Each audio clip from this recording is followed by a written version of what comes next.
trash bags and familiars, it's time to get our horror on. Welcome to your weekly dose of horror news and fun. This is episode 16 of Terrorvision Horror Podcast. I'm your host, Dan McGuinness, and joining me as always is my co-host, Jennifer, the Dream Warrior Strand. Together, we are two people who love horror and feel the burn of our obsolete Blockbuster memberships. You can catch us weekly on all major podcasting services and on YouTube. But first, the question on everyone's lips is, Jennifer, how has your week been? I left the house. Oh, well done. I know. I went somewhere that was not my place of business. So, pretty good. I got my tax done. That's looking pretty good. Oh, tell us more about your tax methods. Don't actually. Well, I went to the tax man and I paid him to make sure I got money back. Then I went to the record shop and I bought a bunch of records and not all of it, but a sizable chunk of money at the record shop, as I always do. A wad? It was a pretty fat stack, yeah. I'm not going to lie. If it was in $10 notes, could you have rolled it into a wad? Yes. Whoa. I probably could have murdered someone. Oh, wow. Yeah. Beaten them to death. I never get a tax check. I get a tax bill every year. I pay like $7,000 in tax every year. Oh, geez. I usually do because I've got, that good old hex debt, but the last couple of years have been pretty good to me, so. Is that the money you have to pay that presenter from Good Game every year? Yeah, that's right. Yeah. Oh, no. That's why she lives in such a nice house, and I don't. Because she's the one who gets everyone's hex debts. That's right. Oh, weird joke. No one's going to get. All right. Is that all? How was your week, Dan? Oh, my week. Mine was pretty work orientated. My shop, Greenlight Comics, we did a bit of a power up and an upgrade where we knocked out a wall and then got some new shelving and created some new sections and moved some other sections around and stuff like that. Which is very exciting when you're a business owner to do stuff like that and just seeing your shop looking different and looking awesome. But I did. Putting the shelves together, I did hammer my finger, like legit hammer it. It's got it's swollen, it's got a red bit in the middle and purple all around it. I kind of just hammered the edge of my finger, like the skin, onto a surface, like real hard. Yeah, it's great. It hurts. And it's my drawing hand as well, and I do a lot of drawing. Oh, no. So it's just like... But it's not broken. No, it's broke. I think it's broken under the skin, as in it's bloody under the skin, but that's about it. But it's pretty sweet because it's like horror based. Horror based. I would be surprised to hear that you didn't hurt yourself in any way, shape, or form. That's true. If you'd have said, "Oh, we did a huge remodel and I did not hurt myself," I would probably be concerned. Yeah, although when we created the shop, I didn't really get hurt. I glued myself to stuff, but I didn't remember getting hurt. So, and I broke other things and smashed stuff, but I didn't really hurt myself, apart from mentally. So you're trying to be Tim the Toolman Taylor. Basically, I am that. I'm actually in the midst of making signs for all new section genre signs. I'm doing that this week. I'm getting the old drop saw from my parents, borrowing the parents' drop saw. Right. Is there someone that can do that for you? No, I'm heaps good at drop saws. I just might not have this hurt finger by the end of the week.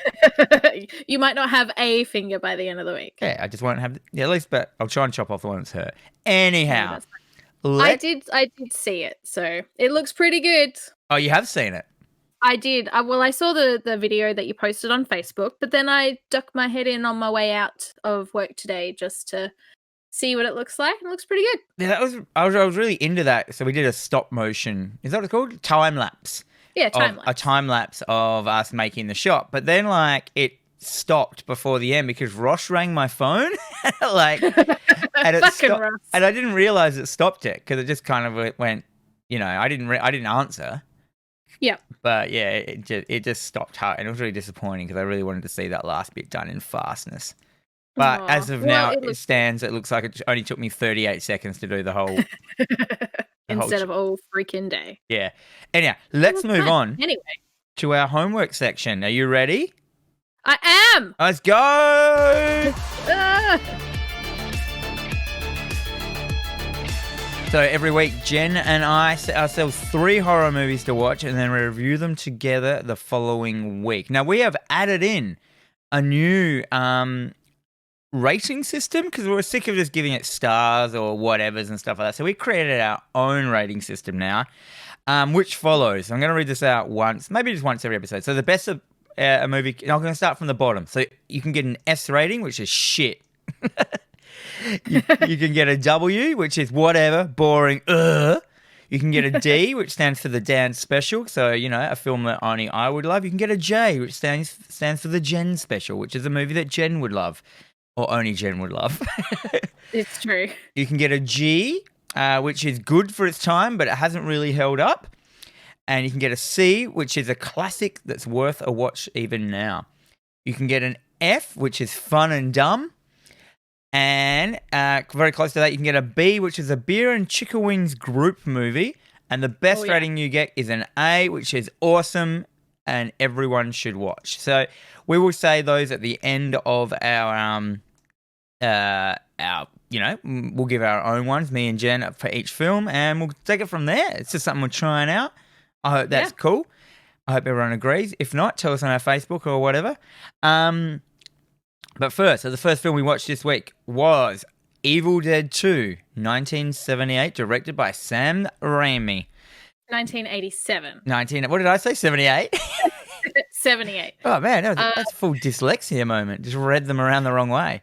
Yeah, that's fine. It's fine. It's been a long week. You're pretty hammered. It's fine. Yeah. I'm surprised that it has taken us this long to watch an Evil Dead film. No, we watched the remake, Evil Dead. Well, you watched that, but like Evil Dead is your shtick. Like everyone loves Evil Dead, and you love it specifically. So I'm really surprised that it's taken us this long to sort of watch either the first or the second one. Yeah. So. Well, I was kind of avoiding the super classics for a while because I was like, well, I was watching a whole bunch of weird stuff, but then I was like, you know what? I just want to really enjoy a film because I chose these. So each week, we take turns in choosing. So Jen, have you chosen your 3 movies? Don't announce them yet, but have you chosen them? I have. Excellent. We'll get onto that later after our 3 reviews. But so anyhow, Sam Raimi. Yes, Sam Raimi. So we know him from stuff like Spider-Man, whatever, 2000, whatever it was. Drag Me to Hell, the Evil Dead films. What else has he done? He did one, is it Crime Wave or Crime something? Yeah, something like that. Yeah. Which was obviously a fun and dumb. Yeah. an F and D. Mm. But now let's get into this one. So read up for us. Oh, I forgot to open my. Whew. This is the sequel to the ultimate experience in grueling terror. Ash Williams and his girlfriend Linda find a log cabin in the woods with a voice recording from an archaeologist who has recorded himself reciting ancient chants from the Book of the Dead. As they play the recording, an evil power is unleashed, taking over Linda's body. Linda. I've got that little action figure chopped off head of Linda, remember? Yeah. I've got the picture. I was going to post it as well. So we had some fun with that one day after some beers. That was good. Good. It was a little toy. It was an accessory from an Evil Dead toy that I think was just in my pocket or something like that at the time, which is always great. So, Evil Dead 2. It's, to me, a gargantuan in my, horror movie history. Everything about this film is, my past. And just recently, I watched that Swallowed Souls documentary, which was the making of it, and that's kind of what spurred me on to choose it for this week's one of our films that we watched. So, getting into it, let's get into it straight away. Oh, I've clicked something weird. So first up, the opening. It's got this awesome stop motion animation opening that is amazing. It's basically explaining, kind of explaining the first film. But not really. No, it's not really. It's just kind of just explaining what's going on in the world. Where it's got the, what's it called? The Necronomicon? Yes. The Necronomicon Ex Mortis? Ex Mortis is that what it's called? I think, yes. Yeah, and so I've got a lot of tidbits about this film because I've just watched the making, and apparently so when that stop motion book is actually them making it. They actually drew that in stop motion, bit by bit. Like, Oh, the dude, he had a stop motion book on a thing. He'd go in, draw a tiny bit of a page, take a photo, draw a tiny bit more. And they did, like, the first couple of pages of the book like that because the book gets faster as it turns. But, like, that is all real-time art that you're seeing there. And it's so cool to think about, like. And then because they use that actual one in the movie later as a prop, which you can see has, like, metal bits on it where it's, like, the prop book, like, which I love, stuff like that. Jen, what did you think? Straight up. I love this. Like this film, and it might be a really big call, but I kind of feel that the Evil Dead franchise is probably the best franchise to come out of the 80s. And just I know there's a lot of great films that have come out of the 80s, but this one just has everything. Yeah. It's funny, it's gory, it's got a great story, the overacting is fantastic, gallons and buckets and gallons of blood, which is exactly what you want in a film. Yeah, with creepy enough vibes that if you're a young, a tween watching it with your friends, it would still be scary as well. Like, so it's not just pure comedy. It's 100% like a gateway horror. I think it's what you would grab from the video shop going, oh, this VHS cover is really cool. Evil Dead, yes. But then it's not like crazy scary, and it's not going to leave you feeling unsettled. It's going to creep you out a little bit, but it's just such a good time. It is. It's an amazing film. And like you said, it's a film that you grabbed when you're at the video shop because of that cover.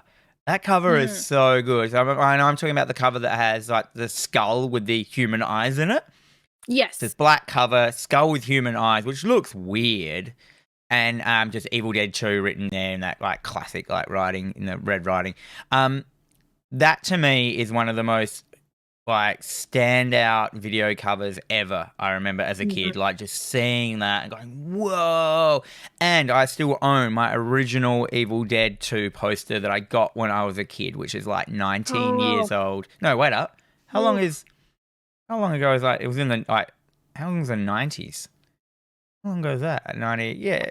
Oh, that's like 30 years old. Yeah. Whoa. Yeah. Around about 30 years. I've still got it. The original poster. That's glorious. It's amazing. So yeah, I hold this quite close to my heart, this film. So near and dear. Well, yeah, I mean, I first remember watching this with a couple of friends, and at that point they were like, oh, have you seen this? I'm like, no, what is this? And we sat down and watched. This is the best fucking fun I've ever had. So I saw this one before I saw the first one. Really? I don't know. It just happened that way, but yeah, so this one is probably my favorite out of the two. I'll exclude the Army of Darkness for a second. This one is definitely my favorite. See, I go between the first one and the second one, and then the third one. I go between them all, like just depending on how I feel. There are some things that do annoy me about the second film, so I'm gonna get them out of the way at first. Number one, you don't see any of the axe carnage. Like, that's true. They use an axe twice to chop up a zombie or a deadite. You never see it. You never see what happened to that, body. You never see the aftermath carnage, and you don't actually see the axe hitting the body or anything like that, which they did in the first one, which was the first time I'd ever seen that in a film, like an actual axe hitting a body. Like you saw an arm and an axe going into an arm, chopping off a hand and stuff like that. They steer away from that. And my other gripe about this film is that the boyfriend guy who I've used for the thumbnail of this, one of the Deadites, he has bright green blood, and I just don't like it. I'm like, it's strange. The blood goes from being green to black to red to black to green to Is there blue at some point? I think there was some blue in there. There's blue when he chainsaws the monster's eye. It's all full of blue, which is fine. That's fine because eyes can be full of anything. But just the green didn't really float with me, considering like Linda had red blood in her and all the rest have got red blood. This one, and I feel like because it can't have been a ratings thing because they knew they were never going to get a rating, and that's why they created Rosebud. So it's got a fake it's got a fake movie company at the start so they could get a rating or something like that, however it works in America. So it's not about that. It must have been a choice by Raimi at the time, and I just don't like it. And that is a very small gripe there too. But I do wish every time I see those act scenes that there was a little bit more violence in them. Like I just saw a bit more, you know what I mean? Like you see Linda's head getting chopped off. You see so much other good stuff. I just felt if I had those like gore moments a little bit more, I would have been like easily my favorite. But because of that, I flick between all three now for different reasons. That's totally fair. Like I completely understand. Like it's not as, like, I don't feel it is as gory. I feel that it's slightly calmed down. It's like a kid on a sugar high where they've just done a bunch of running around and they're just starting to come down a little bit. But I think I don't know, like this, I don't even know how to describe how much I enjoy. It's just too fun. The insanity of all of this. Especially the scene when he does go insane, like because it starts off with him and Linda. Or first up, it starts with him and Linda going back to the cabin, and they're like, so first up, you're like, why would they ever go back? And then you realize, or you find out, I know because they talk about it in the making and stuff that it's they couldn't get the rights to show anything from Evil Dead 1 because it was a different movie company that made it. And they weren't allowed to show anything. So they just remade basically the first film in the first 20 minutes of the film. So the film starts and it's so fast paced. Like, they get to the cabin and in a couple of minutes she's already turned into a zombie, a deadite. Yes. And she's already got heads are coming off, chainsaws and all stuff like that. It's all in the first 20 minutes. And I think that really helped it out. Like I think that was in the traditional nowadays where you have that kind of opening to a film where it's like a dose of what's to come. It nearly forefronted that, maybe. Yeah, this was just like all speed ahead from straight away. And I absolutely love the use of stop motion in this film because just like the way when she crawls out of the grave and she's doing this weird dance. Yeah. Yeah, and with the head, and then sort of she disappears, and then at some stage she's running with the chainsaw, which is also hilarious and very well done. That's my favorite scene nearly in the whole film. Where she's running with the chainsaw? Well, yeah, first the scene starts with her decapitated head biting him, and he starts smashing it on into bookshelves and stuff. He runs out into the work shed and puts her head into the vice. Yes. So you've got this ranting head in a vice yelling at him, and then he goes to and he says, and that's the point where it really has its first line where he says he talks to the head. He goes, "You're going down," like a full Ash line. Other than that, it was just kind of cheesy. But he was like, "Ooh, you're going down, head." And then he goes to grab the chainsaw. It's not there. And then the decapitated corpse comes in wielding the chainsaw, and it's just oh my god, this is 400 things that's happening every second of this film. And every bit of the film is one bit that would be the big moment in every other film.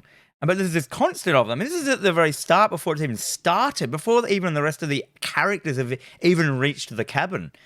And he hits the chainsaw back into its own bloody stump of its neck, and it's cutting itself, blood splatting everywhere. It's like hip and shouldering him against the chainsaw. Yeah. And I was like, this is the best. I'm this is very heavily influenced by the Three Stooges. The bit where he's fighting with his own hand. Yeah. And he's just smashing it into stuff, and it's just absolutely insane. At one point he comes belting out of the cabin door, jumps and barely misses a bloody tube, a canister or tub of something, almost goes ass over tit. Then he's just smashing it into the freaking tree. Oh, you mean when he trips over the bin? The bin, thank you. I couldn't think of straight onto it as well. There's no way you wouldn't have fallen. It's so good. No. Even the moments where he's it's just him. It's him in the kitchen. His hand is possessed. It's smashing things over him. It's dragging him across the floor. He's doing this by himself, and it's so interesting and so funny that you can't just... I think if it was any other film, you'd be sitting there going, well, this isn't really that good. Yeah, it's weird. I think it was just a fluke of him being in it as well. He just bought it. You know what I mean? He bought everything to that film.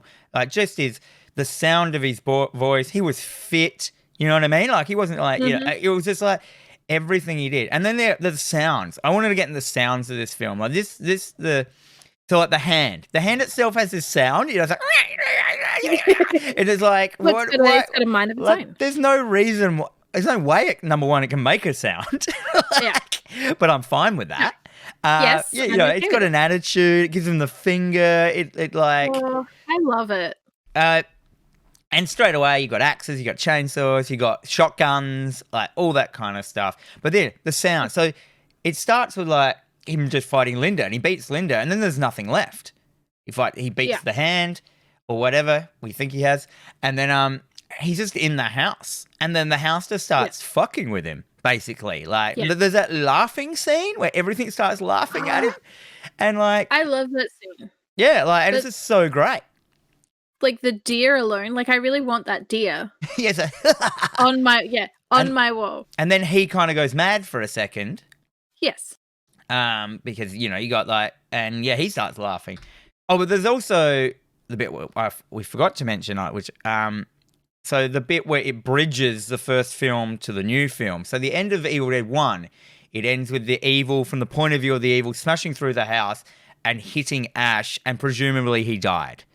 Yeah. And in this film, they're like, well, Ash obviously can't have died, so we have to like do something to, you know. So they at the point where they had that bit where the evil hits him, it goes into this other version of it where it's just he's flying through the forest, and it looks awesome. Like and then he becomes a Deadeye, and he's, again, a lot of the best scenes are just him on his own reacting to himself and then nothing around him. Yeah, it's like, ooh, yeah, like, oh, he's got a really animated face. I think that really helped. But I really like that bit where he's flying through the forest, getting pulled by the evil. It's a really unique look, and in the making, they basically did that in real slow. They just drove super slow through a real long track in a forest, had people hitting him with like branches and shot on a really slow frame rate. So when it's put into normal frame rate speed, it seems like it's going super duper fast. And he was on like a mechanism that can spin him completely around. So he's just slowly moving around, like Sam Raimi's just turning him around, and it took a whole day just to get that shot. Like this one little thing and stuff like that. And they did a whole bunch of one-day ones, like when the Bobby Joe gets dragged through by the trees and stuff like that. That's all like a day shot and stuff like that. But yeah. Okay. I like that. I mean, I feel that Bobby Joe and her redneck boyfriend were not very well suited. You didn't like them? No, I mean, they were pretty funny kind of character. Like, she was just the scene where they first introduce her, and she just stands there and she's just acting all tough and starts spitting, but doesn't really know how to chew tobacco and spit it. So it just came across really like, you're a dickhead. Yeah, that's true. Well, apparently that was her first acting role, and she actually still works to this day. From that, like fantastic. I really like that. I mean, that's the thing about like horror films. Most of these people have super long careers, not necessarily break out into the mainstream sort of filmmaking. They either generally stay in horror, remaking and making more and more horror films, or that's it. Like, that's their one claim to fame, and they can fucking live off that. Yeah. You forever. Just going to conventions. Like, you can make a great living just being a horror within the horror world, I suppose, like the genre. But and I am jealous. Well, you can get into it. You've still got your right, you know, you're still working towards your what was it, your reenactment job? Yes, I will get there eventually. There was actually something I forgot to mention that I watched this week. I'm going to quickly throw in there while I remember. I watched a doco that came up on Tubi. I can't remember its name now, but the documentary, it was one of those about cooked people. I love documentaries about cooked people. So cooked people are, you know, people that have just gone hook, line, and sinker. They believe something, you know, like flat earthers and stuff like that. This was a bunch of cooked people that believed that, you may have seen this one, that Bigfoot is an alien. So that can dematerialize, and that's why you can't see him. And so and there's not just one or two people that believe this. There is a buttload of them. They have a convention and meetings every year. So Bigfoot is an original alien that dematerializes and can create portals. So he can jump through portals. And I'm like, this is the best. And it's such a good cook. So, oh my God, I can't remember what it's called. Like, I feel that I have seen either that documentary or something very similar. But it's funny that you say that, because today I was listening to an episode of a podcast and they were talking about a senator in America who was getting votes not because he was a white supremacist, but because he was super into the concept of Bigfoot and like put a lot of money into Bigfoot and wrote a bunch of Bigfoot erotica. Oh yeah, I love fan-based erotica stories. So I actually have a friend who is a sexy fan writer. Like, she does her living, she lives off of it. Oh my Lord. And she tells me all about like the subgenre. So the more subgenre it is, the more money you make, because there is always, the deeper the weirdness of it, the more there is always a fan base for that. And the weirder you are, there is less writing for it, so you always make the money. So she was saying at the time that what was in at that moment was gay billionaire werewolves. So she was writing gay billionaire werewolf erotic fan fiction, or erotic fiction, and she was making, she's making a living off of this stuff. And she says that the better her stories that are more well written never go as good. Like, she has to write them shitter. And yeah, for a while that was like the big thing, and then there was it's always like usually homoerotic stuff. So it's like there was like Professor Snape with a squid stuff, and like, I don't know. Anyway, so she does that. That's incredible. I always like hearing her stories about like what weird genre is in at the moment with like housewives, because it's all housewives that that read her stuff. Yeah. I'm just like, how does one fall into that and make money? Like, fucking hell, what am I doing with my life? I could be writing erotic fiction. All she does is release them as web comic, ebooks, and that's how she makes her money. I think the first one she ever did, she made like 10 grand off of. Fuck off. Yeah, just popped it up and just kept selling because it was such a weird subgenre. And there was like, so you think there's like, have a billion people in the world. Like, if you're the only one doing that, there's going to be, and if you think about it, there's going to be a whole bunch of people that want it, and they find it. True. Because they search for it. One in that market. Jesus. Oh my Lord. But anyhow. I'm in the wrong business. We're all in the wrong business. We should be writing erotic fan fiction about Sasquatch. Well, yeah, there is a lot of Sasquatch. She says that's been and gone. The erotic Sasquatch. Oh, that's a shame. And the abominable snowman was like really big for a while, she said. All homoerotic abominable snowman. I like the fact that the werewolves have to be billionaires. And it's always a young, impressionable werewolf that they have, with them. But, that's about, oh dear. But yeah. Anyhow, back to Evil Dead. But we digress. Oh, and if anyone is interested in reading her stuff, she goes under the writing name of Jing Dono. So JINGDONO.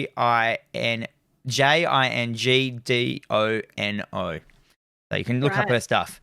Yes. Little plug. But yeah, so anyway, back to Evil Dead. As I was saying, I really like the sound effects in this movie. That bit where with this film has a whole bunch of different lenses and frame rates that he uses in it. Particularly, he uses wide-angle lenses, real wide-angle lenses, with a really low frame rate. And they're the bits that when like it does like a zoom into like a sound effect, kind of like it'll have a bit of the wall and it will zoom into the wall and go like shake, and it's all this sketchy kind of look. That's all in camera stuff he did back then, like, which is so genius. So he had all his not only shots planned out, but Sam Raimi had all his frame rates and his lenses and everything planned out. So when you watch this film, knowing that a lot of all those camera effects are all in camera effects, it's like so much planning, and it's so crazy and good. And I love all those like I've never seen anyone like do those camera angles that pinpoint into one tiny location and zoom into it. Do you remember the bit where like her dad is it's like it sounds like someone's trying to force its way into our world, and it has all those weird camera shots of like just zooming into one little speck onto the wall and making like and it's all shaking, and I'm like, oh wow, that's so good to do all that and pre-plan all that, because that would be like an afterthought for most people these days. You know what I mean? They were, let's put a camera shake on there and do that. Where he planned this all ahead, and he knows what he's doing. Yeah, he is so good at his craft. Like, so But good. even a lot of the sound effects, so like where it's making all those like horrific noises, like going through the forest, and it's like that's all him. It's just him doing. And I think there was a few other things that he just had to do. Like, I think there was a scene with the chainsaw and he really needed it to start smoking. So he used cigarette smoke and was just blowing it towards, like, they funneled it all into this thing and were just sort of blowing it towards the chainsaw to give it the effect of smoking. So, why not? You know, this isn't something that you do in, like, post-production. He's doing it then and there. Yeah. And he knows. It may be one of the ultimate practical effects films. In my opinion, I think so. Because I still hold stop motion as a practical effect as well. Like, oh my lord, yes, yeah, because it was used so much in, like, I don't want to say the olden days, but it was used so much, like Clash Ray Harryhausen, you know, all that kind of stuff. Like, that was so well done and well used, and still talked about now. But I think he used stop motion in a time when it wasn't really used. Like, it had kind of been and gone by the time Evil Dead came out.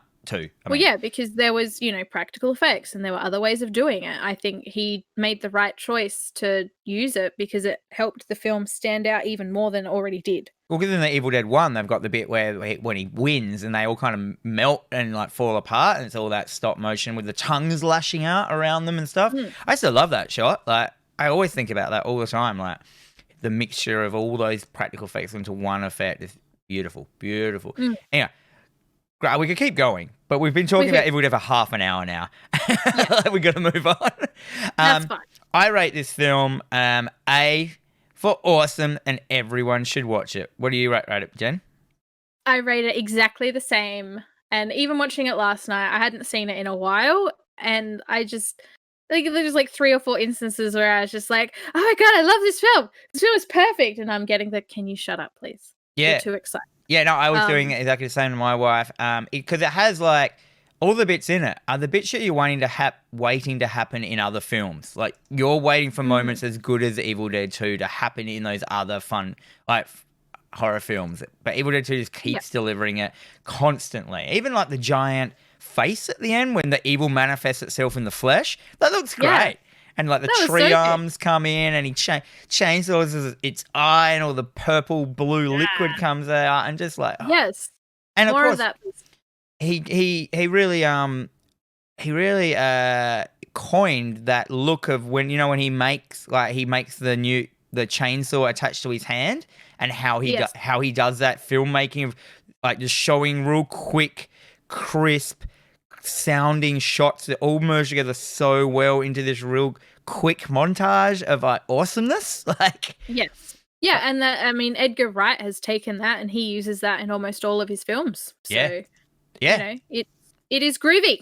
Yeah, and you get the classic groovy line, which like if you'd asked me, I would have said that was only in Army of Darkness, but like the cheese is in this one. There's so much cheese.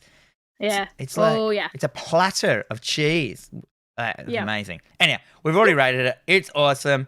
If you haven't seen it, bloody watch it, you turkey. Like, yeah, do yourself a favor. I'm going to give that a Mario coin sound effect. Because I've got the sound effects board here. It's there. It's ready to go. It's all good. I should create sound effects for every rating, shouldn't I? You should. Yeah, so we can give it. Yep, I'm going to do that later this week. Anyhow, so this is where we create our ideas live on air. Okay. It's true. That's how most people do it. Kevin Smith did it, and then we got Tusk. That's a bad example, but still. Yeah, that's a terrible example. Anyhow, let's move on to our second film for the week, which is Under the Skin from 2013 by Jonathan Glazer. I love that name. Glazer. Sounds like a G.I. Joe character. He does. Yeah, he's making his way up the ranks. All right, so what do we got here? Read it up, Jen. Read it up. All right. There is no tagline for this, and that upsets me because I love a tagline. I know, this movie is... Anyhow, what is it? It's above taglines. Okay. A seductive alien prowls the streets of Glasgow in search of prey, unsuspecting men who fall under her spell. That's it. That's it. So straight That's away, all. I think that is wrong. I've got a theory about this, and I've written it in here. So, but basically, first we have to get a little bit into this film of what it is before I bring out my, Go. Yeah. my theory. So straight away, Theory. it's got Scarlett Johansson. She's the main character. She did this basically. I'm pretty sure, pretty close straight after Avengers. It's as if she went, I've done the safe film. Now I'm going to do the art film. And my word, did she go for art film?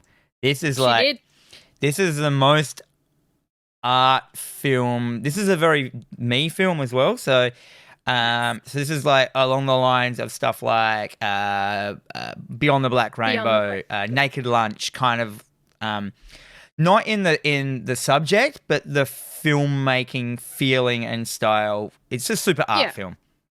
It is, yeah. It's almost borderlining on not a horror, but I think it is a horror. It's like a sci-fi horror.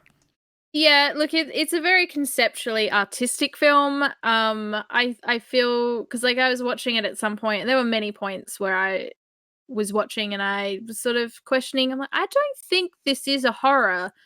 And then something would happen and I would re-question that and think, yes, this is probably a horror. Horrific.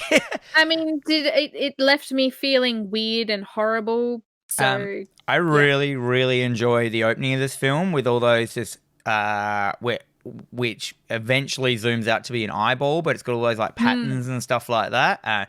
Straight away sets the scene of the film. It's a very slow burn. The premise of the film is, as it says, is Scarlett Johansson. This is my theory. She is not an alien. She is a thing created by an alien to bring them food. Yes. That is my understanding. In the image of a human, because it has her getting kidnapped or as a corpse at the start, and then she's looking at herself. So they've modeled her on a human. Mm-hmm.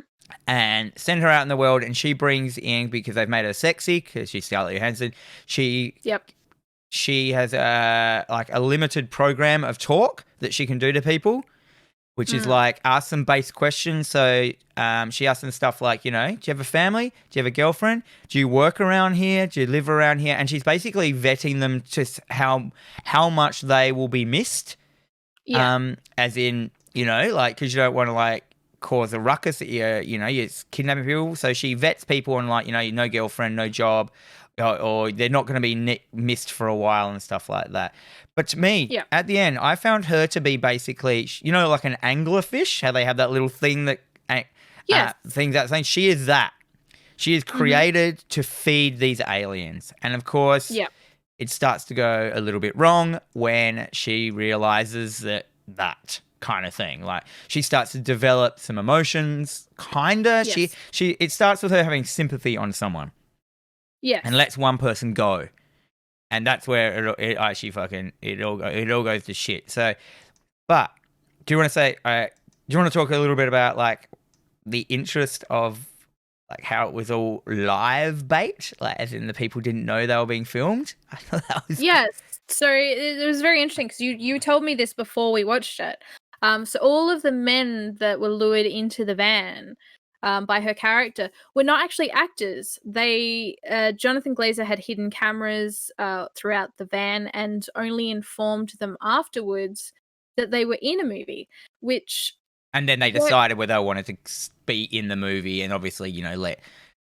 Yeah. Because there would have been some lecherous shit said that, dudes like, no, man, you're not allowed to use that. That makes me look a fuckhead. But there still was some pretty lecherous, weird shit, eh? Dudes just I mean, the first guy, because knowing that while I was watching it, so had I have not known it, I would have thought that this guy was an incredible actor. No, he's just a smug prick of a guy who is sitting in the van pretty much like, oh yeah, I'm about to fucking bone Scarlett Johansson, and just being a complete and utter dickhead. Yeah. So I had no sympathy for any of these gross men. There was a couple of guys that I thought well, you weren't supposed to have sympathy for them. They were prey. No, they were prey, and it made it very clear that she vetted them. Yeah. Did you enjoy when she did take them back and what happened to them? I thought that shit was awesome. That was amazing. Yeah. So it was very well filmed. It's basically her in this giant void room. It's completely black. But it's got a reflective floor, which is cool. Yes, and she's there in her underwear, and their guys are just walking towards her. With erections. With erections, there is a lot of penis in this film.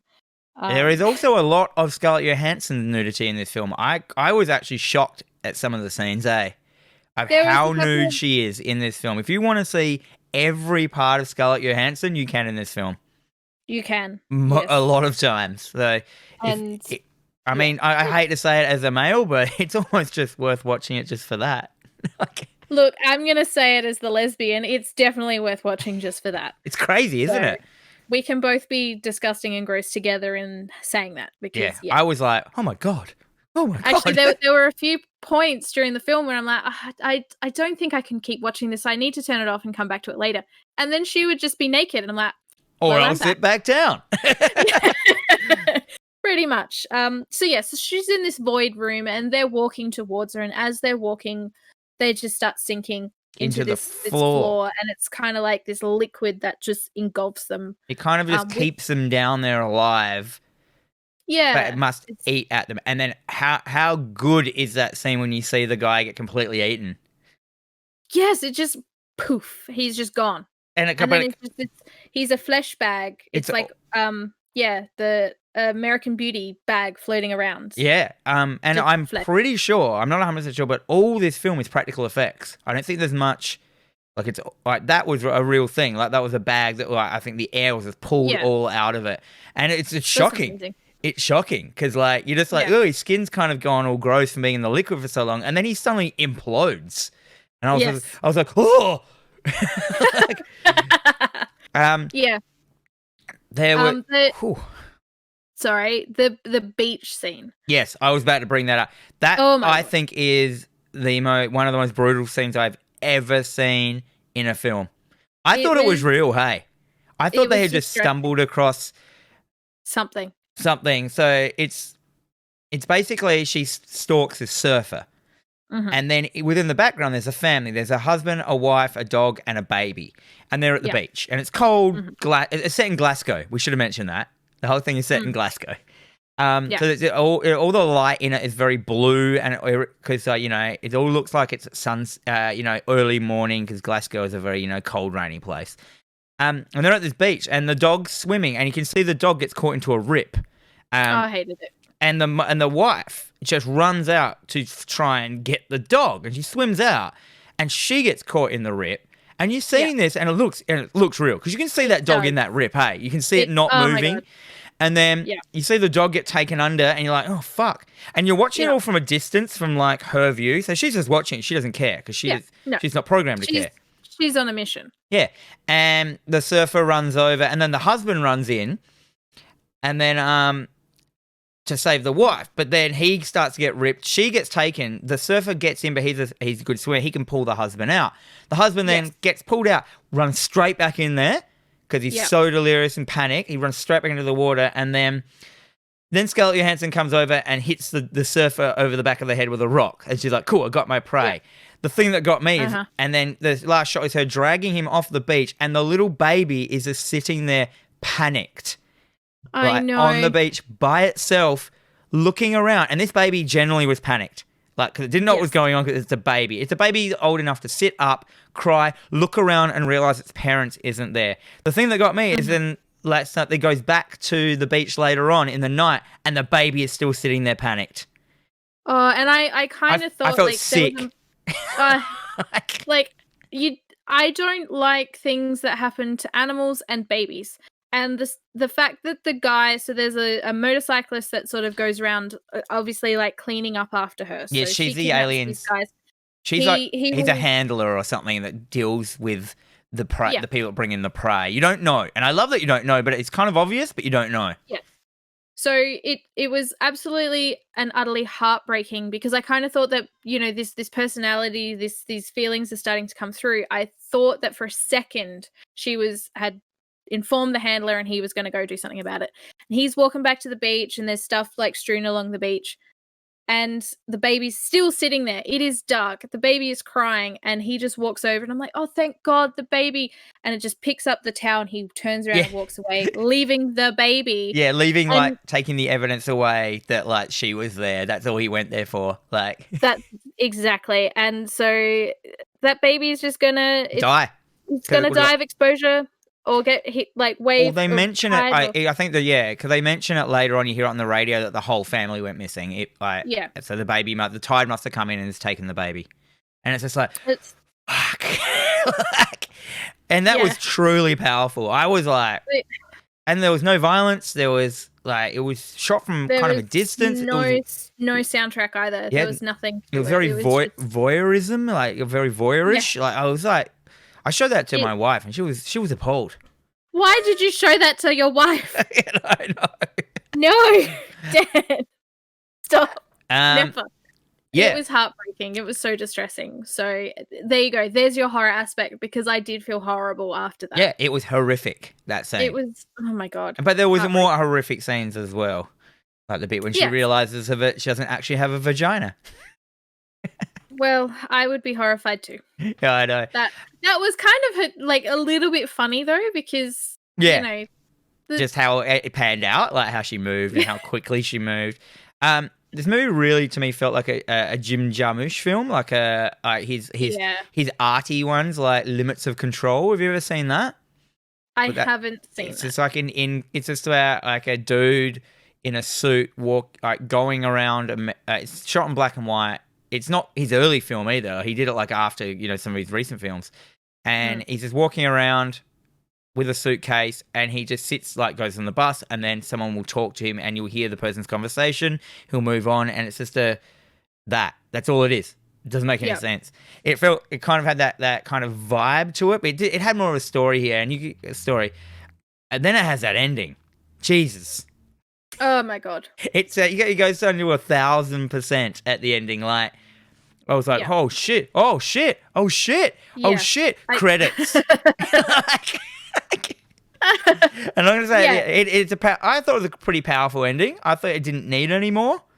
I did you did get to see the aliens at one stage. Do you remember? Like, yes. I thought they were really cool looking. Yeah, like I mean. I think they were CG. Yeah, probably. Like the fact that I don't know if at this point she had kind of like feelings or what was happening, but just her running through the forest. Well, she had that panic of to not be raped. You know what I mean? Like she was like starting to feel herself as a person. Until she realized that she's really not a human. No. She is just she was unable to defend herself against this. Yeah, it's like I would have thought that she would have been able to defend and, fuck that guy up. Well, I think it didn't matter. Like she ran. She had no defense systems because she never needed it because her whole job was just to flirt, bring dudes back to their base to get swallowed into the abyss. Yeah. And it just goes so. It goes so pear-shaped at the end. Yeah, I don't want to give away the ending. I feel that it should probably be something that you would witness on your own. It is. I mean, it came out in 2013, so if you haven't seen it by now, I'm like, what are you doing? Yeah. But I think it had a really small release here. It had a theatrical release. I think I saw it the first time in the cinema, and Claire made me go watch it or something like that. I can't remember. Which is my wife, by the way. But so I gave this as a rating purely because, I mean, I love it. Yeah. I would give it an awesome, but I don't think everyone should watch it. No, I don't but think But I do think, so I gave it a D for a Dan special, which makes complete sense. That is fair. And what did you give it? I gave it a U. I gave it a U for unrated. You just couldn't do it. I don't know how I feel about this film. Like, don't get me wrong. A naked Scarlett Johansson? Yes. Aliens? Yes. Cinematography was absolutely beautiful. There were some really amazing scenes. I felt really strange watching it. 45 minutes in, I was kind of like, am I missing something? What is happening? Oh, I really like that guy. Oh, this is really nice. Holy fuck, that escalated. We forgot to mention the guy with the horrible disfigurement, which is a real dude. Yes, there was a real. What was it? He had neuro something. To me, it looked like elephantitis or something like that. Like, I don't know. And yeah, they just met him. He was just one of the people that came along and got, and he got said yes to the film, and they gave him a larger part. And he is actually the guy that she feels. I don't know if she feels sorry for. I don't quite understand why she did it. I think she saw something of herself in him, or something like that, or something. I mean, she lets him go. Yeah. She let him go. And I mean, kudos to the guys. Like, I must say, like, as much as I thought some of these guys were dickheads, they all basically agreed to get their dicks out on screen for everyone to see. Yeah, because obviously, and it escalates as well. Every guy she brings back, she has more undressing more she does, to the point where the last one she's completely naked, like walking backwards. Yes. The gentleman has neurofibromatosis. Oh, I'm not even sure what that is, but yeah. Yes. So he does actually have this condition. It's not effects or anything like that. I think he was actually injured on set. I can't remember. I was reading a little bit about it, and I did sort of finish watching. They make him run through Glasgow in the wee hours of the morning completely naked. It would have been like -2 degrees or something like that. And that was one of his quotes is, "It was really cold." It is a genetic disorder that causes tumors to form on nerve tissue. So, but he's actually had like a lot of other roles. So this has sort of helped him break out into the acting world. They cast him using Changing Faces, a charity that supports people with facial disfigurement. Yeah, right. So, yeah, I thought that was really cool. But he's been in some other stuff since. I feel Odd Man Out. I feel like that his presence in the film gave it a really real unnerving vibe. Did you get that from it? Or was it like, whoa, like I've cast like this dude and I've never seen anything like this ever in my life. Like, no, well, I mean, it was sort of really interesting. Like it without sounding rude and horrible, it was preying on the weak. Like this guy living, he has a disfigurement.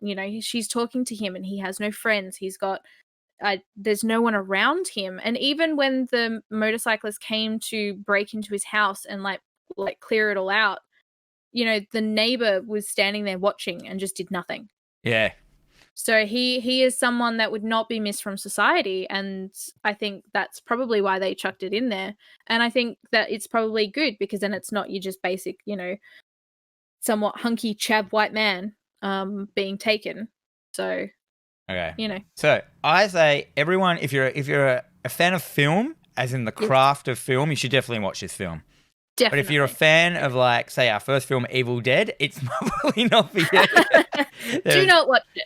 Yeah, the film is definitely worth watching, though, if you're into film. Like, if you love it and you want to see something that is a very different idea with a really crisp, clean film style and everything. And to me, like, chronically amazing, like interesting. I was just like, from the get-go when it started, I was just like, yes, more of that, please. Like, oh, this is oh, shit.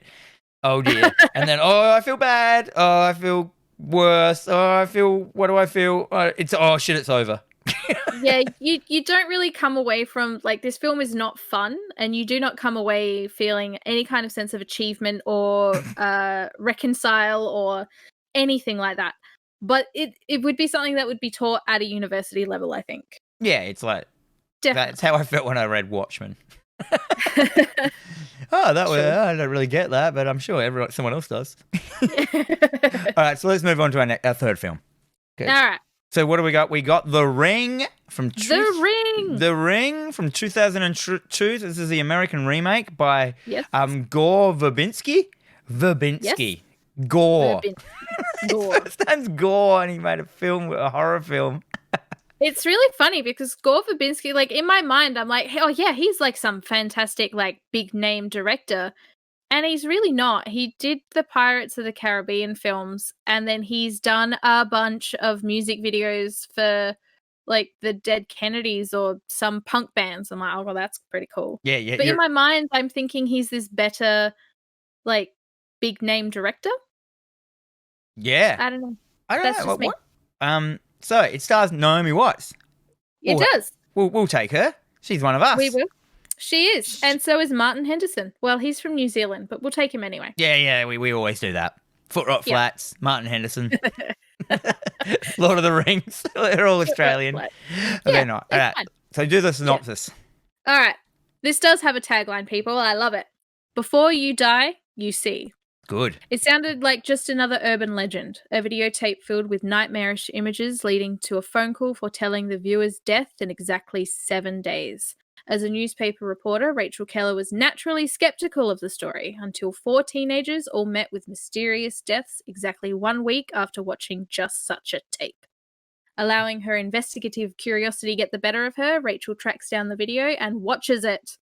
Now she just has 7 days to unravel the mystery of The Ring. Dun, dun, dun. They should also... It's her niece that is one of those 4. It is her niece, yes. Yeah, so they didn't really get into that. It's not just like, oh, so fucking...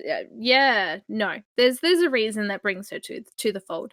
I've noticed that you have a Ring story. I have one as well. Really? Is it... I love Ring stories. Are you going to... do you want to say your Ring story first? I can. So I went and saw this when it came out at the cinemas. I saw it with a group of friends, and it was just so happened that for some reason there was an eclipse happening that same day or evening. Oh no! I don't know. And they were televising it on the TV. So when I got home from watching this film, The Ring was on the TV. It's The Ring because it was the moon. Oh, that's amazing! And I was like, I'm gonna die. Yeah. Or that ring sound that it makes, but yeah. My story is a bit different. I was in Japan when around about when the original Ring film came out, and it was everywhere, and I didn't know what it was because like I couldn't read whatever the marketing was. I went on the Ring ride at a thing which involved you sitting in a cabin. Mm-hmm. Right, so this is the first time I'd ever experienced one of these like extra sensory rides. So you go into a room. It's like a cabin. You can look around. There's all this shit on the wall. There's all this stuff happening. You sit down, and it's 6 people. You're at a dinner table. There's a set of headphones in front of you. You put on, and then there must have been like all speakers around the top or around the outside as well. So you put it on. You're looking around this room, and suddenly the room goes boom, dead black. You can't see anything. Wow. But you remember where you were, right? So you got this. And then, like, you can hear, like, a door open, and then you feel wind blowing on your face, and the door closes, and like, you can hear, like, a storm outside.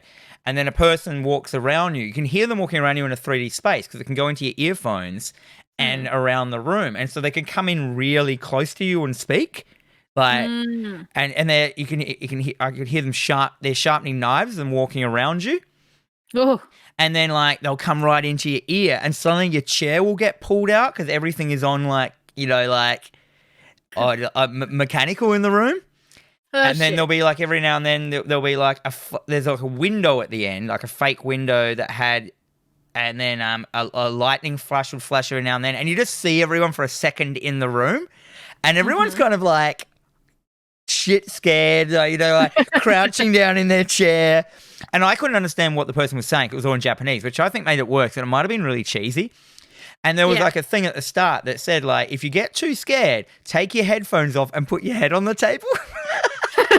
And when it eventually came on, it was amazing. And then, like, you know, at the end, like, a TV turned on at the end of the table and the Ring video played. And I didn't know what the fuck it was. Like, some like weird.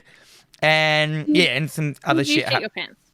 I just loved it. It was just such an experience. And I didn't know what was going on. But then the lights came on, and there was like 3 of the 6 people had their head on the table. Like 3 girls couldn't handle it. It was so good. No. Anyhow, that was my Scream story. I thought it was a funny one. There is so much good trivia about this film. This film had the best marketing. Yes. So I see fun facts. Yeah, you want to do some fun facts? I'll do it. Yes, you can do it. All right. Go So for it. basically, so this movie, The Ring. If you haven't seen The Ring, it's what it is. It's you watch a videotape, you get a phone call, and it's the voice on the thing going 7 days, and then in 7 days you die from this girl comes out the TV and kills you. Yeah. Yeah. So on the video itself is like this art house film, black and white, cuts between these random images. They're all quite disturbing and weird. The sound effects are like screechy. It's kind of cool. It's called The Cursed Video, and I really like that. And so their advertising was a month before the film, they just played The Cursed Video on TV with no explanation. There was no saying The Ring. There was no nothing. So 4 weeks before the ad said The Ring at the bottom, coming soon in theaters. Like, of just this fucked up video playing, which I love. And then when it came out, it was like... what is it? So until Stephen King's It recently remake, it was the highest grossing horror remake in history with like a gross of like $249 million. That's so much for a horror film. That is a lot. Then when the DVD came out, there was a bit on the DVD, like is in the menu that said, what did it say? It said like look here or something, or sorry, it said you could go over to it in the menu. It said watch this or something, and it didn't do anything unless so I said look here, and you had to press, unless you press down on your controller, which made your cursor disappear, and then you press enter on the remote, and then that disabled your controller, so it didn't work at all. And then the video started playing The Cursed Video, just The Cursed Video. And you couldn't stop it. You couldn't pause it. You couldn't fast forward it. And you couldn't return to the menu. The only way you could stop it was to turn your TV off. That is glorious. And you were forced to watch it, the whole thing. And when it was over, it returns to the DVD menu. It gives you control back. And then after a while, a phone rings on the DVD menu as if it's calling you. And I'm like, that's sick. I love stuff like that. Like... That is that's next level. I love marketing, and I love marketing campaigns for films, and I think stuff like that, stuff like the Blair Witch Project, that's just what makes a film next level. Yeah, and that's why it probably and so it sold in the first 24 hours. It sold 2 million DVD copies. Holy shit, that's a lot of DVD copies in 24 hours of it being released. So this is like the heyday of DVD. This is a horror film. And this is like, so we've just talked about like for all this time. We haven't even talked about the film yet. Like, we just talked about the marketing, our experiences. This to me is one that I don't think there is anyone out there who doesn't know what this film is, which is pretty crazy to think about. Like, maybe kids these days, but there's still films being made. Like Rings came out a couple of years ago where it was shit. Yeah, like, it was terrible. But this is This is maybe the first, like, if you say to someone like, oh, you watch The Cursed, you know, they know the concept, you know the idea. It's up there with like Nightmare on Elm Street and Jason and Freddy. Like, you know about the Ring video, you know about the girl in the well or the tape, or at least a part of it. You die in 7 days after watching it. It's such a good, solid idea. And yes, you know this idea. You know this concept, even if you've never seen this film. So, like, Liz watched this film with me because she had never seen this before. Liz is my partner, by the way. She's like, oh, I've never seen it, but she told me exactly what she knew about it, and I'm like, well, that's the film. You know exactly. It's weird though. I'd actually forgotten that you could get out of it, and it's really easy. Yeah. But like, they didn't know that. Like, it's like the chainmail emails that you get. Oh, if you don't respond, if you don't like share this to 10 other people, you're gonna have bad luck. I wonder if The Ring started that kind of that idea of like the possibly. Yeah. Did you find the opening of this film had a real Scream vibe to it with the two girls? It did. I loved it. I was just like, I don't remember this starting, but then I remember it obviously. But yeah, and there's so many bits in the film that kind of it has it has the best fake ending ever. You know what I mean? Like it's an actual ending, and you feel like they've done it. You feel like that was the whole goal of the film, and it just wasn't. No. It wasn't your goal. Like, that wasn't the goal. And the best thing is that the whole film, she is never in any danger. No. Like, no. And that's the thing. You don't realize that at any point. Like, in your mind, you're like, fuck, she's screwed. She's not done it. She's like, all this stuff's happening. Holy crap. Like, oh my God, she's not going to make it. Oh, she's in the well. Oh, shit. Well, that's the end of her. And the only reason, she's getting tormented is because she is investigating it. Like, I think. Yeah. Like, because the other people, because I thought, a bit weird though at the start where, the other girl had watched it and she hadn't been tormented. Do you know what I mean? No.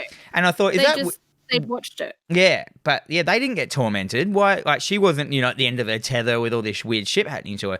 And then you realise that the other people that had watched it in the film, they weren't really getting tormented either. Like the kid or the boyfriend. The boyfriend was a little bit, but that's because he was investigating it a little bit. Well, the kid was a little bit. So he had the scar on his arm as well, and he was sort of saying about, have you found the girl? Is she still in the dark place? And she's like, oh yeah, well we saved her. And he's like, why did you do that? What the hell? Why? Can we also talk about how creepy that kid is? He was great. He was like Damien Omen. He did. He should have been. He was like if a Macaulay Culkin had a Omen child. Yeah, he was wicked. I liked that he was like kind of like one of those kids that, not every kid is just a normal kid. Like, I wasn't a normal kid growing up. He was like a 40-year-old like man. Like, but there are heaps of kids like that. Own lunch and, yes. One of my friends' kids was very much like him. He speaks for some reason very elegantly in a kind of an English accent. There's no reason either. He would correct all your grammar. He would not allow you to swear. He would he was very much like this kid. Turns out in the end he did have autism, but but yeah, and that's fine. But it's just there are kids like that, and I was fine with that because it wasn't overdone. He was just a kid who's had to fend for himself because his mother wasn't the best mum. Is a bit shit. Well, I think that having a kid like that sort of, he seems like he's got the dark circles under his eyes. He kind of looks like he's in tune with the dark forces. I think having him there like that is better than having some, child of 6 who's screaming and carrying on because there's some girl under her bed. Like, this, I think, worked better for the film. Yeah, it did definitely push the film on. And the other thing I really like, apart from the creepy kid, is every scene in this film has something interesting happening in it. Did you notice that? Like, there's everything you're like, something new happens. Like the bit where she coughs up the string. That was so well done and disgusting. Just pulling it out. So well done. And like the horse on the ferry, like, or going to see the dad, or going to see the girl. Just every scene was interesting. I was like, ooh, ooh. And maybe not every scene had a bit of horror in it, but it always ended up like the bit where she pulls the fly out of the video and stuff like that. Cool. And just stuff like that. And I was just like, cool. And I can see why I loved this film as a kid. Like, even as an adult now rewatching it, I was like, some of I thought this film had a lot more CG in it than it did, but I think the only thing that was really CG was the horse kind of falling off the boat. Yes, that was distressing as well. I find it a bit forgivable though. I was like, no, that's okay. And Samara coming out at the end of the TV, but she's supposed to look like a TV. Like, she's in black and white, she's glitching, so that's fine. Yeah. That scene is now just famous. Like, all I've heard all week is like, oh, I'm going to watch The Ring. It's like, oh, like in Scary Movies. She's like, Cindy, the TV's leaking. And I'm like, I don't remember that. I don't like that film. I don't remember it. Stop saying it. Yeah, the whole, the water, the well. Oh, yeah. Just, apparently. It's big budget art house is what it is. It is a big budget sort of art house horror film. And I think, I might be, people might not agree with this, but I think it's one of those films that's better than the original. The remake's better than the original. That's fair. I'll allow it. I think a lot of people will allow it. Yeah. Very, very good film. I can't get into it enough.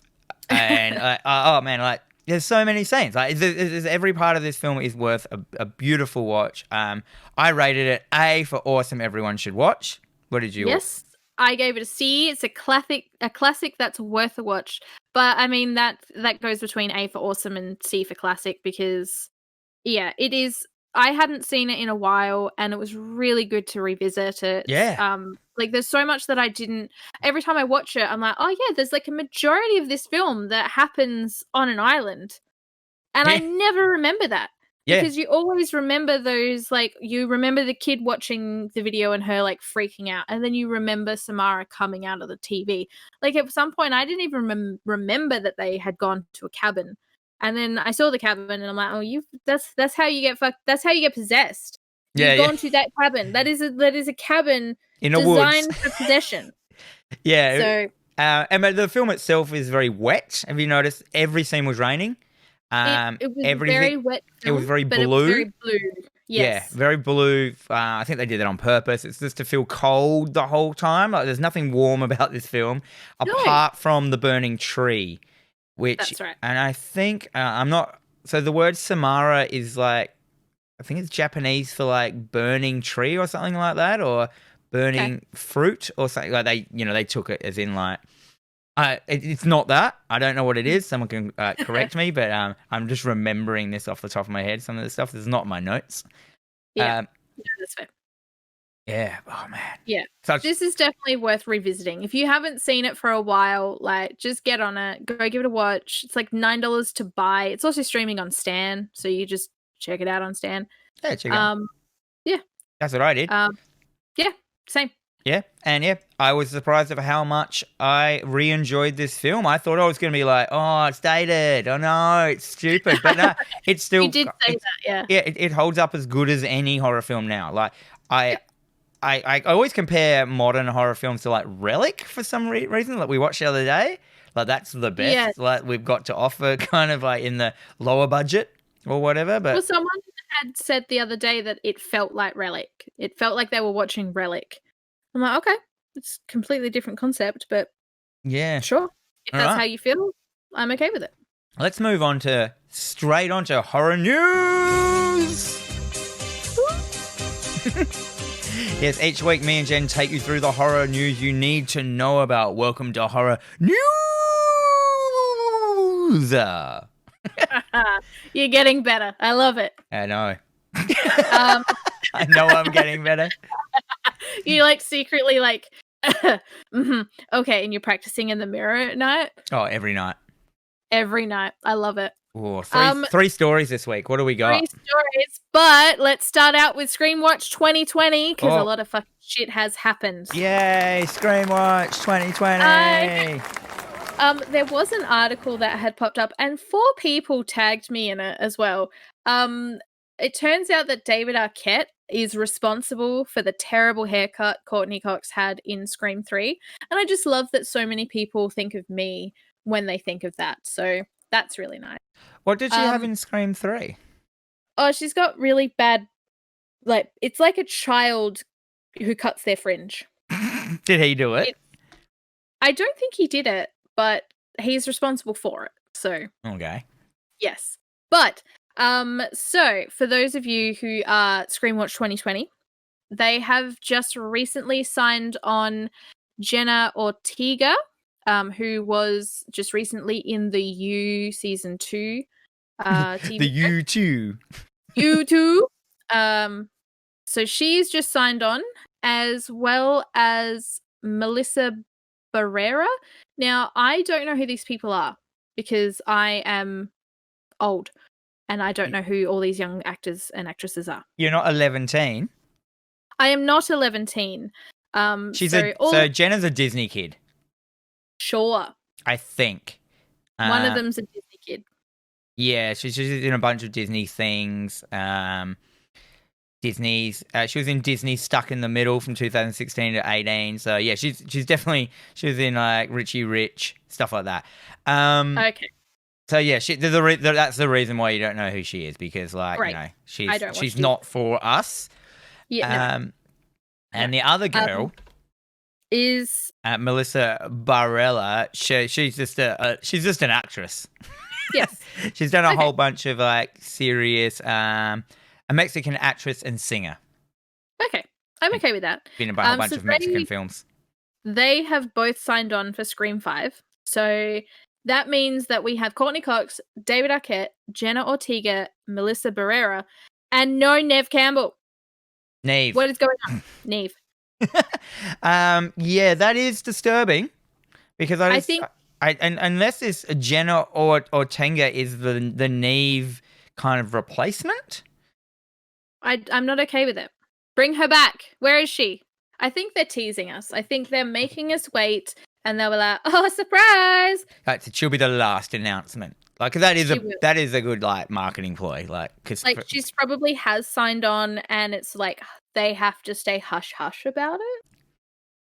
I'm hoping that's. I reckon. But, I mean, as I said, they just made was it Ready or Not? Is that what it was called? Ready or Not? Yes. These director people, so they know what they're doing. We know that they have proved it. So I feel that they're just like, you know what? Let's get Neve Campbell on it, but let's just dangle that carrot in front of people to the last second. Keep. I think that's what's happening. They've also just recently rumored Selena Gomez, who is also an actress. She does things. Yeah, isn't she she's like the voice of Hotel Transylvania? Is that her? I don't know. But she sounds like another person that I should like. I know the name, but I don't know the person. Like she's in things. I don't know. Let me have a look. Yeah. Who is she? Selena Gomez. Yeah. She's the voice of the main vampire girl in Hotel Transylvania, and she even looks like the character she's based on. She is, if I'm not mistaken, she also might be a Disney kid. She was in Spring Breakers. I see. She was in The Dead Don't Die. She was. There you go. That's how I know her. But yes, she is rumored. I think there might be some talks or something's happening. But there you go. She is rumored to be in it. And Samara Weaving, who we all know and love. She will be in the upcoming Bill and Ted movie. She was in Ready or Not. Basically, any film that was really freaking cool in the last year or two, she has been in it. Yeah. We don't know if Bill and Ted's going to be cool. We don't. Because it's not allowed to be cool. Bill and Ted has to be stupid for it to be good, in my opinion. Yes. Because the other two were stupid as fuck. But I love them. They do look stupid, so yeah.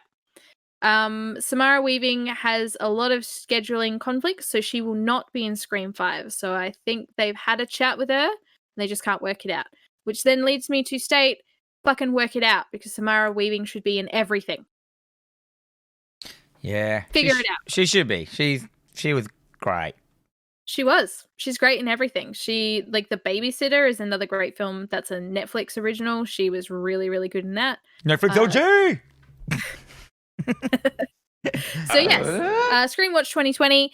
It's a nice little update. We've got some more cast members. We've got some rumors. We've got some disappointment. We've got some speculation. It's all happening over at Scream Watch 2020.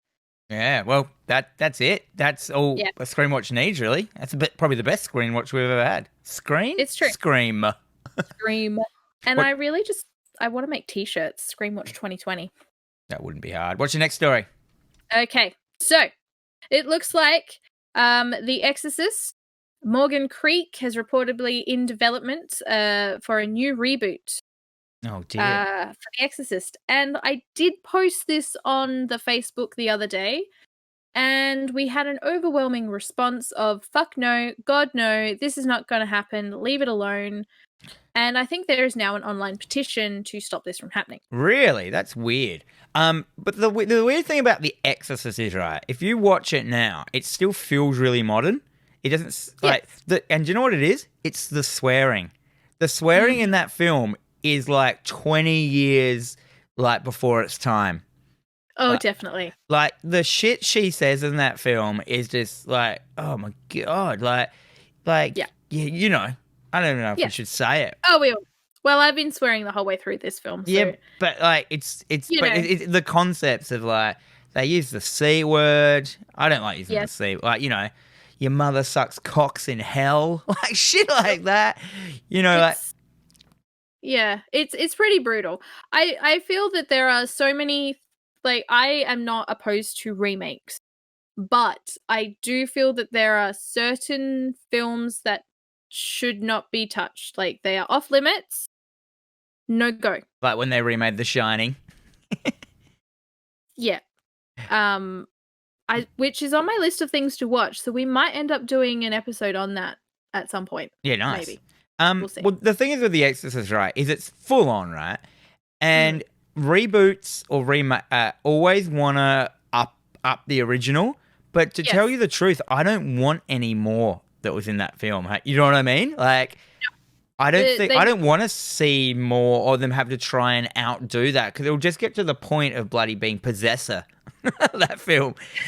It'll just be like, oh, fuck, nah. It's going to be a lot of violence and yuck for the sake of being violent and yuck. And there is going to be absolutely nothing fun or endearing about that film. And just don't... Like, how do you outdo a scene that's got... How old is she supposed to be in it? Like 12? 13? Yeah, it's like 12 or 13. You got a 12 or 13-year-old girl stabbing her groin, raping herself with a crucifix, yelling out, "Fuck me, Jesus." Yeah. To me, that's the most shocking scene, one scene I've nearly seen in any film. And it's still... I don't think they're going to be able to get away with, we are... How did they get away with that the first time? I don't know. I don't know. But it's really strange, because we are in this time where we are very easily offended by pretty much everything. And I do not foresee any kind of conservative party letting this film happen. It's true. You know, it's weird that we're like, our main argument, or my main argument is, I don't want to see it because it'll be too gross. And you can't outgross that first film, so what's the point? Yeah, I mean, I feel that it's a classic, and there are some classics that you just don't mess with. I've only seen the first one. I've never seen 2 or 3. For the beginning? I haven't seen... 3 has a really good, death scene. I think you could just go on living your life not seeing them. Cool. Like Munchies, the rest of them. Like Munchies. No, I mean Ghoulies, sorry. The rest of Ghoulies I don't need to see. No. Probably for the best. So, I don't know. There's not a lot to report on this. It's in talks. They want to remake it. People are not happy about it. I'm not happy about it. But if they're going to make it, they're going to make it. I'll watch it. And then I can have something to either rant about or be like, you know what? I'm not going to gatekeep this film. I don't care if they remake it. You know what I mean? Because it'll either be 2 things. It'll be not very good and just be forgotten, or they might, they might bring something new to the idea. They might go in a different direction that's really interesting. I can't think of how you would do it that hasn't kind of been done with all other exorcism movies already. You know what I mean? Yeah. There's so many exorcism films. There's those Rose ones. What's that one called? Oh, The Exorcism of Emily Rose. Yeah, I've never... Are they good? Yeah. Oh, I mean, I've only seen the first one. I think there's all these other films. I was doing a little... I had a shower thought the other day, and I was pitching it to my girlfriend, and then I'm like, oh man, I don't think there's ever been a film made like this. And then I was Googling it, and sure enough, so there is a film for everything. I'm like, wouldn't it be really interesting to do one where they think they're being possessed, but it's just dementia, and then there is a film exactly like that. So, Cool. Well, we'll keep an eye on this. Obviously, we're going to watch it, because that's just what we do. Of course. Yes. I don't like to hate on things before. I feel the hating on something before it's created is a really bad vibe. It is. But I like to hate on things and then I just get over it. I'm like, I don't think so. But if it happens, it happens. Yeah, I'm also more of a... I only really hate on something when something gives me a reason to not like it. That's fair. I'm not going to think that the people that saw the Ghostbusters new trailer think it's going to be shit because it's not what I want. It's ruining my childhood. Fuck off, idiot. Shut up. Shut up. Just watch the film and then if you don't like it, just go, I didn't like it, and then just don't say anything ever again. Just don't pour any money into that franchise then. It's true. But how many of those people do you think are going to be like, no, it's shit. I don't want to see it. It's bullshit. It's going to ruin my childhood. Go watch it. Go, fuck, that was really good. But don't want to admit it. Yeah, so they're going to have to eat their hat. I love that stuff. That's why whenever you go to the cinema, it's always good to take a hat that's made out of Doritos or nachos. That's true. Just in case you have to eat it. It's true. I mean, look, I was when they were in the process of making the new It remake, and they released the first pictures of Pennywise, and I was like, nah, fuck that. All right. Nah. Did you have to hard hat eat? Oh, I hard hat, and I did it I was like, I will happily eat this hat as well as all of these ones because it was amazing. Yeah, I really like that film. And then there was so much effort put into that film. It was almost like the DVD extras when you went to the cinema. When I went to the cinema, like they had like all the balloons in the aisles, the red balloons, and then the people that were standing in the cinema were all dressed in the raincoats with the hood and just shit like that. And like, I did go for gold class though. And then when the people bought you food, they were all dressed as clowns and shit. It was just wicked. It just made it so much better. And then I felt sick because I ate too many chicken wings. That's fair. Which is my MO. I'm more than happy to express my opinion because that's what we do as a society, express a lot of opinions. But I'm also happy to sit there and be like, well, you know what? I was wrong. Yeah, I don't mind being wrong. Being wrong is the best thing in the world, especially if you're angry. Yeah. Oh, third story. Do it. All right. So, we missed the John Carpenter masterclass because I think that I'm like a month ahead or a month behind. I don't know. So we've missed it. Don't panic. It's available on YouTube. We will post it to the page so that everybody can watch it. So John Carpenter has teased a new project that's currently in the works with Blumhouse. Oh, Blummies. It's got something to do with The Thing. Yes. So I love The Thing. I'm just going to put it out there. That first film is nearly a perfect film. I'm just going to throw it out there. I think it is that. Don't crucify me. I know this is a really bad. I've gone through before. You know how much I don't like kissing and love in films. Yes. There are no women in this film. It's just a bunch of men who don't. They're all manly men. Manly men who don't trust each other, living in the snow. They're all bearded. They're nearly all bearded. And they're just. I don't know. It just worked. Like. On a level of a film I've never seen before. I remember when it came out, I was quite young. I think it was around like year 5 or something like that, 5, 6 or something. I can't remember. My friends all seen it. I didn't get to see it. It was on television. It finally came on. I think it was year 7 actually. Anyhow, there was talk of a dog going inside out, and I was like, "What is this film? I need to see this." And eventually, I did see it, and I was like, "Shit, this is like practical effects up the wazoo." This is like, I think the kid, there was like a teenager that did all the effects on this film. He was like he wasn't a teenager. He was like a 20-something. He came in and he fucking just had all these ideas, all these, life hacks on how to do all this shit. Like, we need tentacles coming out of here. Oh, let's just run air through tubes so they just fly around everywhere. And it's just like, it looks sickening. And like, yeah. Anyhow, I could go on about The Thing forever. I just think, maybe we should watch it one day. I might make us watch it one day. I watched it recently, the redo or whatever it is, like the Thing 2. It's definitely. I still haven't seen it. It's okay. Yeah. It does. It references. It's set like straight after the first one. So the dog no, it's a prequel. Right. It's a prequel. So you see, when they go, can you remember the first one very well? Oh yeah, I watched it recently. Oh, when they go to the Norwegian's base and it's all burnt out, and you see like certain the big ice cube with the thing cut out of it and all crap like that.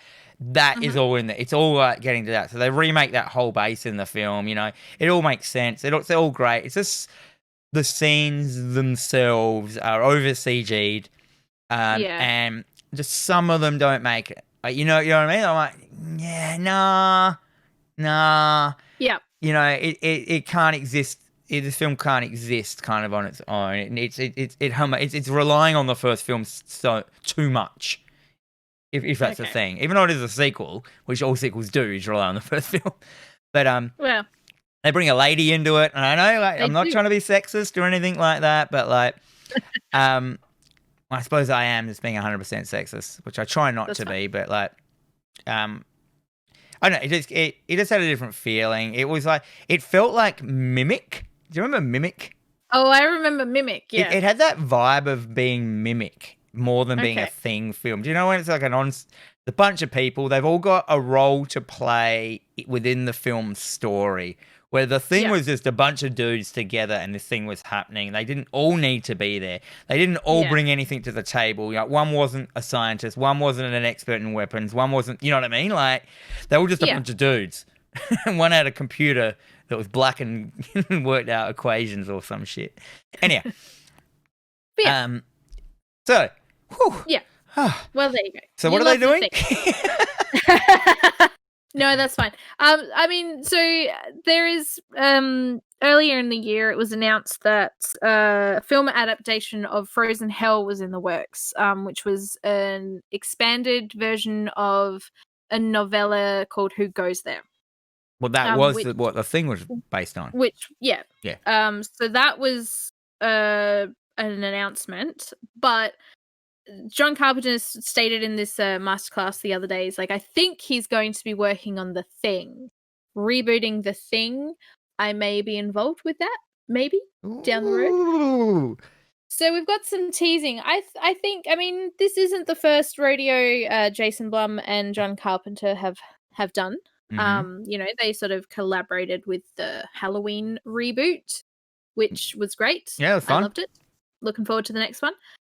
Blumhouse are really good. I think they've got a lot of hits. They've got some misses. It depends on how much time and money that they're putting into said film. Yeah, at the time. I reckon people come to them, you know, can you support my film? And they probably pitch them the film, and the film sounds really good on paper, and then a lot of them just kind of just don't turn out like as good as they could have.